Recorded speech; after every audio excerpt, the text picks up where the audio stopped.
એ પાછા મહિલા ને જરા કજવાળમાં શું કરી યાર કદી એવું બી ના ચાય તો છે ને ઠંડી ઠંડી થઈ ગયેલી છે પાછી હવે મોકલવી પડે એને ગરમ કરવા સારું અને અચ્છા તો પેલી વાત કરતા ઉઠા ને તો સબ્જીની પોસ્ટ મૂકેલી ઉઠી તો તેના પર પેલું પૂછેલું હતું શાકભાજીનું તો હવે એ લોકોએ છે ને કઈ નામ કીધેલું તે લેટીએ જે વેચવાવાળા ઉઠા ને તેને કઈ નામ કીધેલું પણ એ લોકો નામ ભૂલી ગયા પણ એટલું કીધેલું કે ભાઈ આને તેલમાં નહીં બનાવવાનું એને તો દહીંમાં બનાવવાનું પણ કઈ સબ્જી તે નામ એ લોકોને હજુ બી નહીં યાદ આવતું અચ્છા બહુ બધી કોમેન્ટ આવેલી ઉઠી જો કોની કોમેન્ટ આવેલી ખબર ફરજાના પટેલ પેરિસ થી હે ને એ શું કે ખબર આવી સેમ ભાજી અહીં કે ત્યાંથી લાવેલા પેરિસમાં ને પછી તેલમાં બનાવી તો કડક થઈ ગઈ ચડી જ નહીં કે પછી વરેથી વિલેજે એવું કીધું કે વરસાદમાં સબ્જી બહુ નહીં ખાવાની એમ કે ને રેહાના ભામજી એવું કે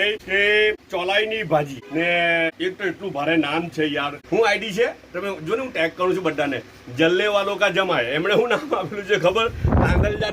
તાંડલજાની ભાજી એવું નામ આપેલું છે પણ ઘરવાળા કે ના કે એમણે તો બીજું જ કઈ કીધેલું હતું અચ્છા આજનો નાસ્તો છે ને આ ખાવસે છે બર્માની અસલ ખાવસે આપણી બરાબર એનો નાસ્તો છે બધું લાખેલું છે જાત જાતનું ભાતનું એને ઉપર બધું છાંટેલું હોય ને તેને બર્મામાં અસા ભલા કે એટલે બધો મસાલો ઉપરથી બધો લાખવામાં આવે બરાબર છે ઇન્ડિયાના ખાવામાં શું હોય પહેલા વઘારમાં બધું લાખી દે બર્મામાં શું હોય બોઇલ કરેલું હોય ને પછી એને ઉપરથી મસાલો જોઈતો નાખે એક કેરું છે ને ચાયનો 1 કપ છે આનું જે અસા ભલા બધું છે ને ઇન્ગ્રેડિયન્ટ હું છે તેનું ડીપના અંદર વિડીયો જલ્દી મૂકા બધું આઈડિયા મળે થોડી ઓકે બધા પોતાનો ખ્યાલ કરજો પાછા મહિલા